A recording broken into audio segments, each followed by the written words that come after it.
For those about to rock, we salute you. AC/DC's 1981 classic, or at least it's a classic if you ask me. This album rocks so hard, it melts the face off of Back in Black and vomits down its throat. If you don't agree with me, you can fight me.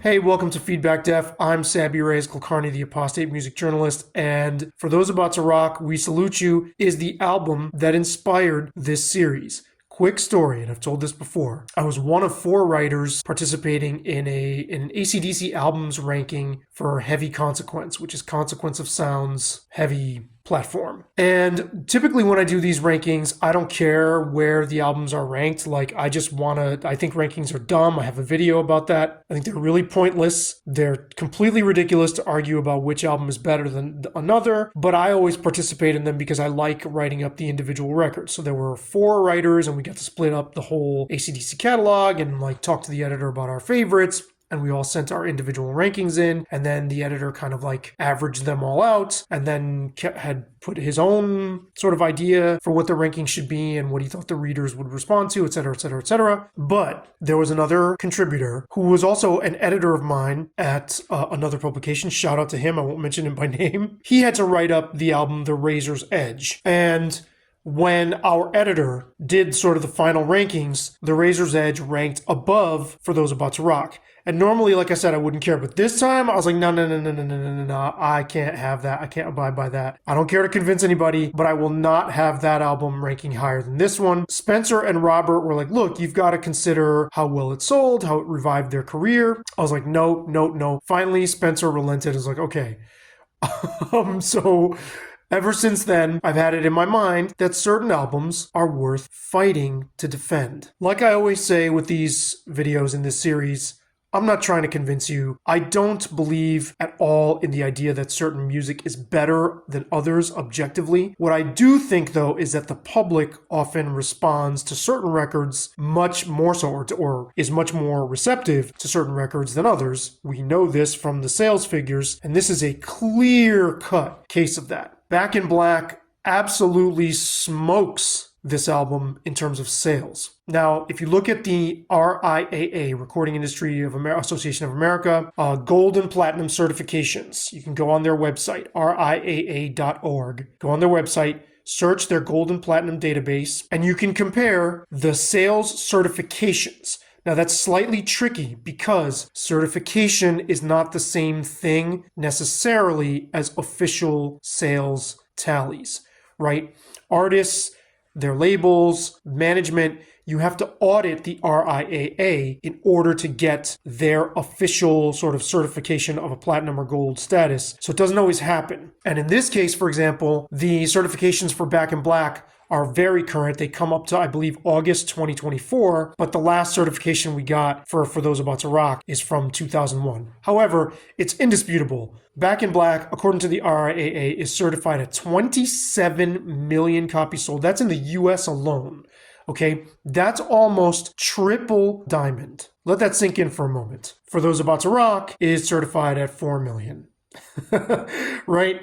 So clearly, it isn't even close. However, in my view, these albums aren't even close, going in the opposite direction. I think For Those About to Rock is the band's heaviest, most evil sounding record. It's I remember hearing it as a kid, or kind of overhearing it from somebody playing it in the other room, and I was scared by what I heard.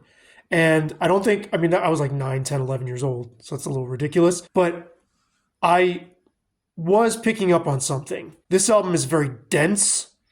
It's got a very bright but very menacing spatial ambience that I absolutely fucking love. Released in November of 1981, this is, of course, AC/DC's second album with frontman Brian Johnson. It is their second to last album with drummer Phil Rudd, which I'll get into. And it is the last album that they recorded with producer Mutt Lange. He did Highway to Hell, Back in Black, and this one. And what I really like is The production style is, well, I don't know if the approach is that different, but the tones, the timbre of all three records is quite different, even though they're all very polished and they have that signature Mutt Lange, very proficient, very sounds simple and direct, but it's really, really, really, really, really like focused on quality of performance, mixed very cleanly, very simple, very direct, but also with a lot of flavor, right? Mutt Lange's style is subtle, but it's really, there's a lot more there than you might initially guess, right? It sounds very, very, very meat and potatoes. And I haven't heard him talk too much, but he would probably say something similar. But it's so, so, so well done. And so, the execution is so spot on that, you think you're getting something a lot less crafted than it actually is. This is excellence in craftsmanship, both in terms of the band's performances and the production touch itself, and the overall sounds of all three of these records. And you can tell, because on the album after this, Flick of the Switch, AC/DC were like, no, we want to produce ourselves and we want to be super raw sounding and we want this to be like really, really, really bone dry. And there's a huge difference. There's even a quote on the For Those About to Rock Wikipedia page from the time when Flick of the Switch came out in 1983, where he's kind of disparaging. So yeah, we didn't want like all this fancy like noise reducers and all this stuff and like basically like we didn't want that much polish to be relying on studio gadgets. And it's like, what are you talking about? But I mean, I understand why they did that. Anyway, back to this record. Man, the timbre of this album,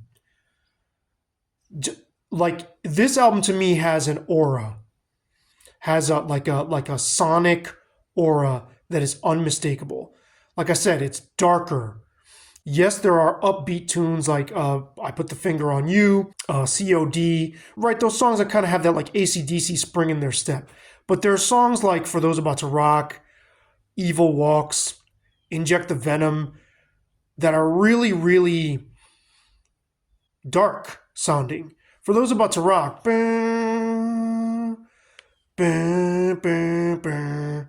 to me, that's their most somber sounding tune, even though the lyrics are just kind of like, I don't know, it's like AC/DC, right?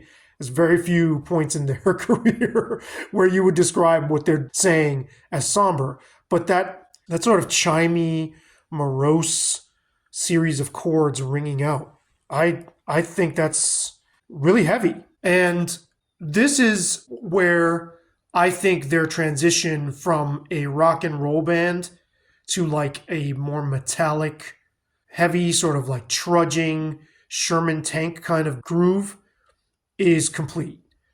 So even a song like Let's Get It Up, which is supposed to be, I mean, it is this like fun ode to a good time kind of party anthem, is very lumbering in its gait. And I mean that in the best possible way.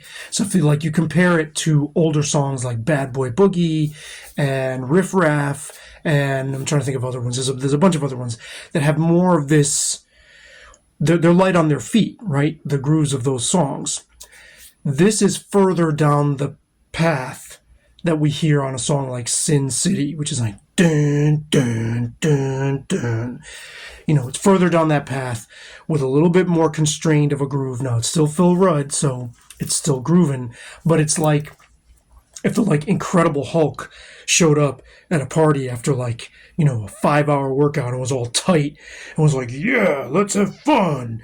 That's what Let's Get It Up feels like to me, and I think it's glorious. They're basically a metal band by this point. The forward stomp of songs like Evil Walks, or even the beginning of Inject the Venom, down, down, down, down. I mean, it's like the way that song just like advances forward. It's a far cry from where this band started, where they've got this like boogie kind of swing groove to them. Now, by this point, they still have drummer Phil Rudd, who is crucial to their ability to swing. Even when they're doing this heavier, more, like I said, like lead-footed, stomping kind of groove kind of stuff, he's so crucial. Phil Rudd is as crucial to what, like the intangibles that make this band one of a kind, as rhythm guitarist Malcolm Young.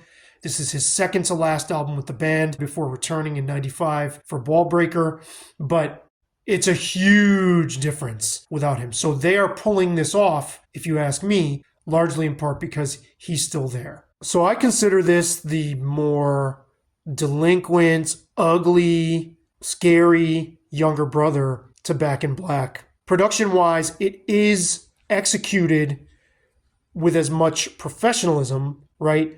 So you could say it's as polished, but it doesn't have the same pop instincts. There's an undercurrent to this album that to me sounds... There's a disquiet here. I can't put my finger on what it is. Even, like I said, on some of the more kind of ridiculously sophomoric, like sexual innuendo kind of songs with a more upbeat groove and brighter kind of chord progressions to them. There's something weighed down about this record. And then at the same time, I love the spaciousness of it. And maybe it's because the cover is gold. I think it's kind of one of the dumbest album covers I've ever seen, but it's iconic. I think it's hilarious that they put the second half of the title in parentheses, which is really funny. Obviously, Spinal Tap would spoof that later. We don't know. Were AC/DC even spoofing themselves when they did it? I don't know. But even still, something hangs over this record like a bad vibe or something, like an evil vibe that I just love. And I love how none of these songs, except for the title track, are really, really overplayed. Put the Finger on You, I believe, was a single because I remember seeing the video for it on U68 in the New York City tri-state area. So I had an argument recently online with one of my dear friends, goes by Eddie Nebula. That's the name he performs under. And he posted that the popular hit songs, the songs that become hits, rise to the top for a reason, that those are objectively better songs than the songs that don't become hits. That there's, even if you like the songs that didn't become hits, you can scientifically, objectively say the hits are better. It's sort of like the people have spoken, right? Like when you connect on a mass scale to that degree, there's something undeniable there. Like, Ed, fight me on this. Like, I don't give a fuck how much a song like You Shook Me All Night Long is on karaoke's, nights all over the world. No. I'm sorry. Any song on this record, maybe save for me the last song, and yeah, that's about it. Like, smokes Back in Black. Again, this is a matter of opinion. I'm not saying this is objectively true. There is definitely something to records that sell and why. I understand why certain albums hit a chord with so many people. But if you ask me to pick between these two records, it isn't even close. It wouldn't even take me a millisecond to decide, no, I'm going with that one. That album is heavier. It's darker. It's more propulsive. It's more, not angry. I'm trying to find the right word. It's more unsettling, and I can't get enough of it. So if you disagree with my assessment that this album completely trounces both Back in Black and The Razor's Edge, well then fight me. I want to hear from you in the comments. What do you think about For Those About to Rock? Where does it rank for you? Where does it rank compared to the two albums I mentioned specifically? I am most partial to the Bon Scott era of AC/DC. My favorite AC/DC ever made is the first 5 songs on the album Powerage. But this album for me is their most satisfying complete listen as an album all the way through. For whatever reason, Powerage doesn't sustain it for me at the very end, and it kind of tails off for me. I absolutely love the first 5 songs. That is some of the most high octane awesomeness I've ever heard on a rock record ever, those 5 tunes on Powerage. But this one for me is more consistent, keeps me the whole way through, and it hits harder, right? That stuff swings more. It's more rock and rolly. It's got a sense of humor. It breathes. It's got a looser pocket. This is metronomic, again, like a tank going.